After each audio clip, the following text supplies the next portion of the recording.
So when you're looking at these ayat, okay, the Imam is saying, muhkamat ayat in their form are lafdhiya. Lafdhiya means that they are taken literally. Lafdhiya. When you see these alfaz zahira, you examine them, your understanding of them is lafdhiya. When Allah subhanahu wa ta'ala says to you in Surah Al-Ma'idah, the 5th surah, 90, that intoxicants have been made haram for you, that can't bear anything but that one meaning. When Allah says you are not to eat pork, nor blood poured out, and He gives you statements on things, don't do this, do this, that cannot be rendered any other way except for a direct command that has been made to be carried out, that will be understood by the person listening to the speaker, and they will understand it as literally such. Because when they're hearing these ayat, they're being told something to do that they must complete. So it is dependent that if they're going to carry out that action, that they therefore must know what the thing is referring to in order to carry out the action. That's a very long way of just basically saying these ayat mean what they mean in the context of what you read. Do not eat pork. There is no other way the ayah can be rendered. Well, maybe it means that I mustn't speak back to my parents. It can't be rendered that way. The ayah can only mean what has been revealed. These are ayat that are decisive, muhkamat. These are the ayat where you derive halal and haram, what this fatwa is, what this ruling is. There are 500 of these in the Qur'an. 500.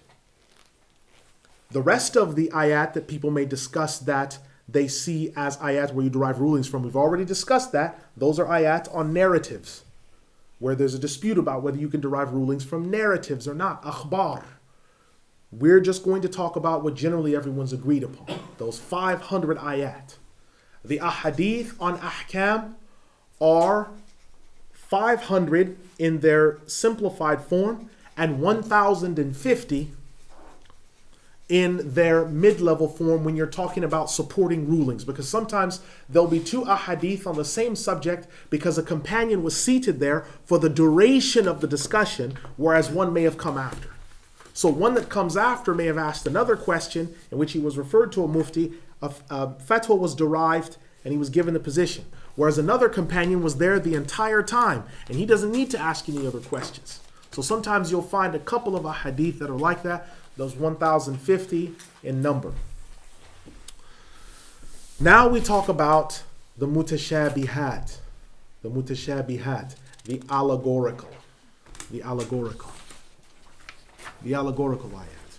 The allegorical ayat. Now this does not mean that all the ayat in the Qur'an are only muhkamat and they are only mutashabihat. They are only decisive and they're only allegorical. That's not what that means.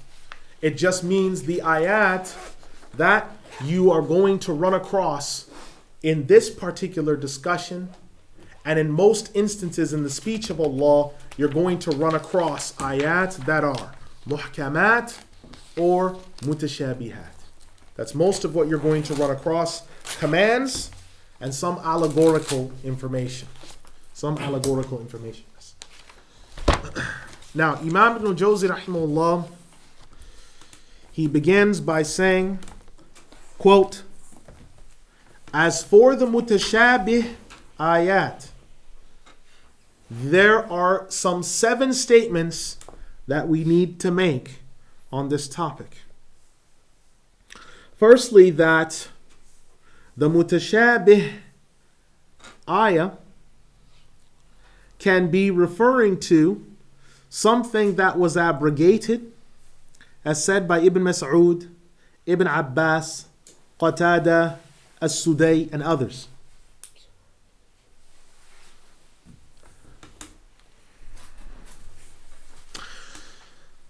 Secondly, the mutashabih ayah is what the ulama have no way of knowing it. Like, for example, when the day of resurrection will occur. This is information they have no way of knowing. This is mentioned from Jabir ibn Abdullah.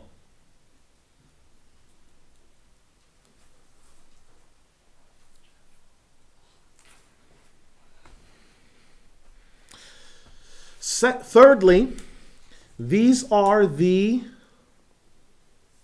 disjointed letters, like Alif Lam Mim, and other than that you find in some 29 surahs, as mentioned by Ibn Abbas.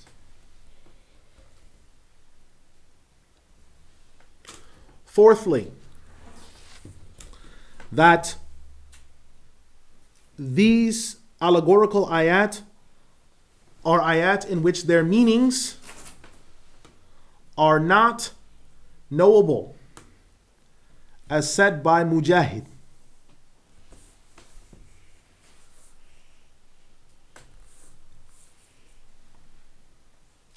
Fifthly, when you have statements that on the same topic are repeated with similar or matching words in different parts of the Qur'an, as said by Ibn Zayd.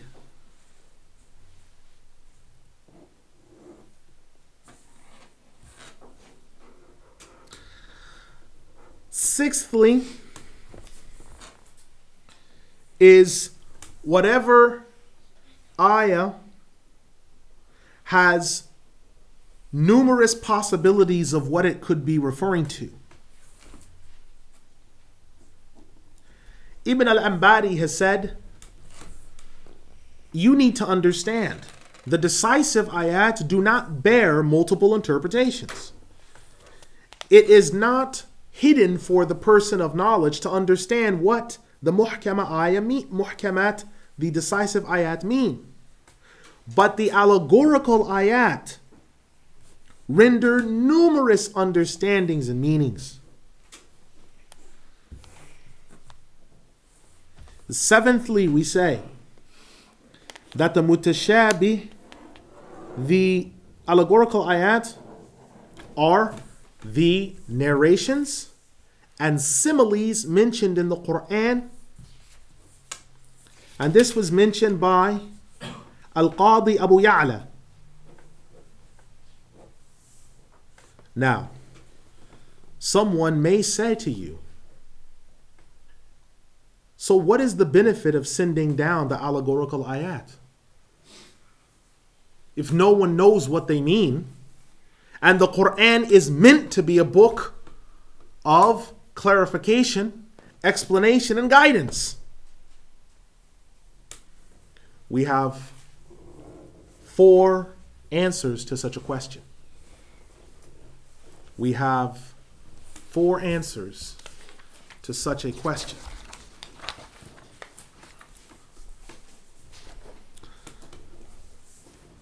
Firstly,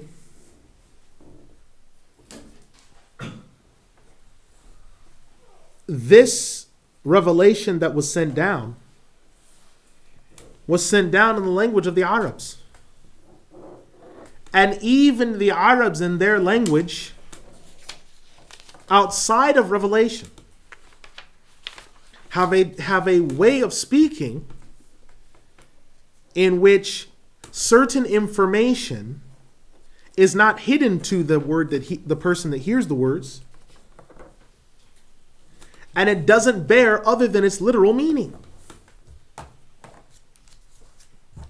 But there's a second type of speech that they have, which it has metaphorical statements, inferences,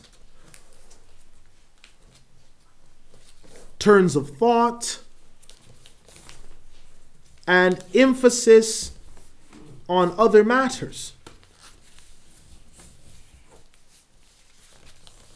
This is the affair of the Arabic language to the Arabs. Now Allah has sent down the Qur'an to answer both of these affairs but to also perfect them, to show that no one could come with the like of these, even though it's their own language, they are unable to come with the like of it. It is as if he said, try to bring this in whichever way you want to, but you will not be able to bring the like of it.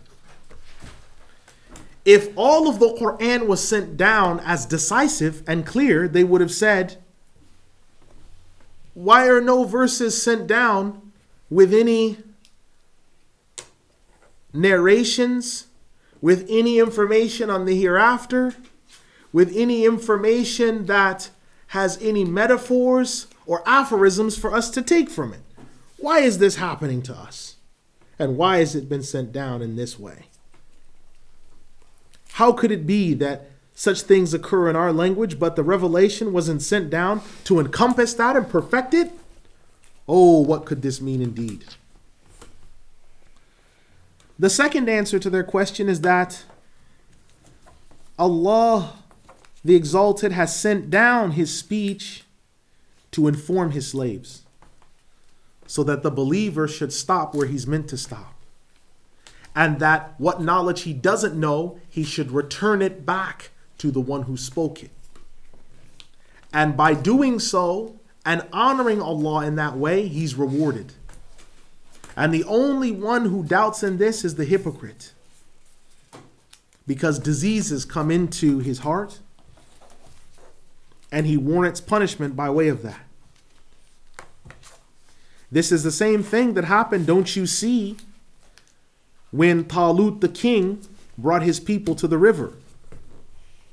And some of them exempted themselves by drinking from the river water.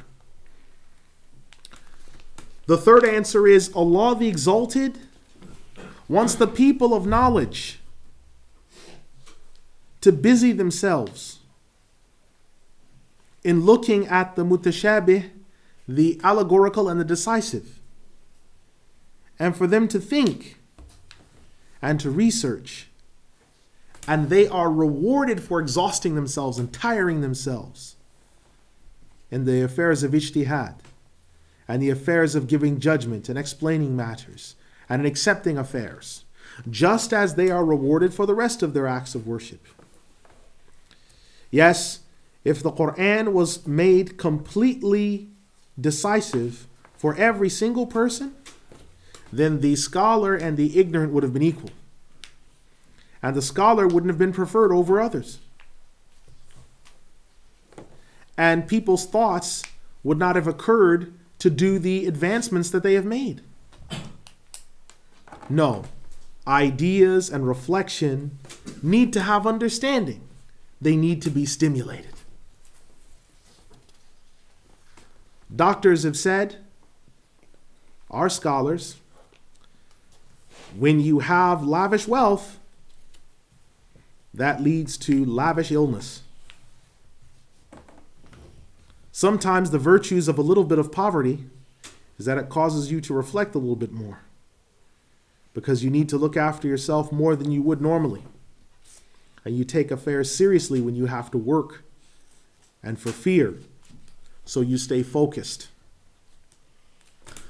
The fourth answer to this question that was asked previously is that the people who busy themselves for the most part working in the earth, tilling the land and other things in their own sciences, there are other sciences that they are not aware of, and affairs that would hurt them if they were to learn of them or to be taught them. So, this matter has occurred where Allah has sent down a certain amount of knowledge for people to engage in and discuss, so that those who are not being immediately addressed may continue the work that they are doing. For the ulama, such research and discussion is praiseworthy. It's praiseworthy to research what Allah has sent down in terms of looking at the allegorical ayat. And this is the understanding that we have been given. As for the statement, as far as those who have a disease in their hearts, the disease here is doubt. as said by Mujahid and Sudai. And secondly, it is inclining towards the wrong, inclining away from guidance, as said by Abu Malik and Ibn Abbas.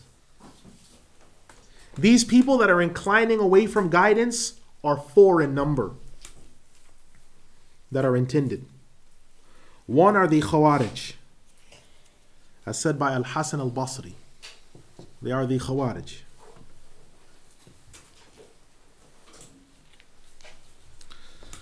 Secondly, they are the Munafiqun, the hypocrites, as said by Ibn Jurayj.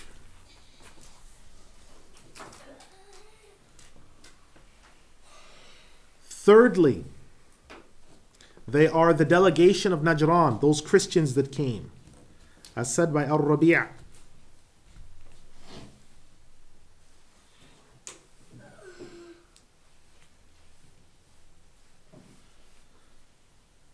Fourthly, they are the Jews who they sought to know the meaning of these ayat.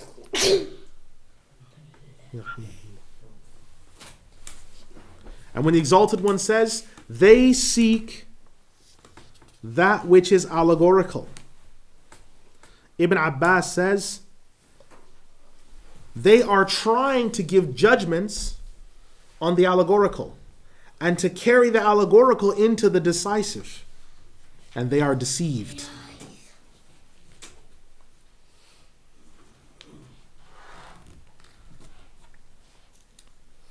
As-Sudai has said, these people say, why is this ayah like this? How are we supposed to act by this ayah? Or is it abrogated? Why is this ayah this way? So the intent of the tribulation mentioned here is, number one, it's referring to kufr. Mentioned by As-Sudai, Rabi' al-Muqatil, and Ibn Qutaybah. Secondly, it's doubtful matters raised by the people, as said by Mujahid. Thirdly, it is the corruption of the proper principle given in the ayah. Now, Allah has said no one knows its meaning, its ta'wil, but Allah. So the expression ta'wil is referring to its explanation.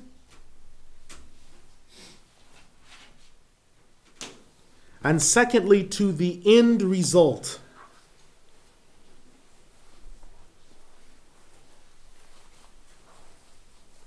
Now, what is someone well-grounded in knowledge? Because they are mentioned in this ayah. The one who's well-grounded in knowledge is the one who's firmly established in the religion upon the truth of all affairs. Now, do those well-grounded in knowledge, do they know the meaning of these ayat? Do they know the meaning of these ayat or not?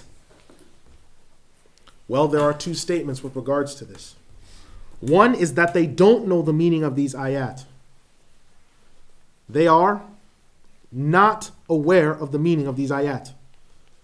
This is stated by Tawus from Ibn Abbas. And this is the ruling of Ibn Mas'ud, Ubay ibn Ka'ab, Ibn Abbas, Urwa, Qatada ibn Da'ima, Umar ibn Abd al-Aziz, Al-Farra, Abu Ubaidah, Tha'lab, Ibn Al-Ambari, and the vast majority of scholars. Ibn Al-Ambari has said,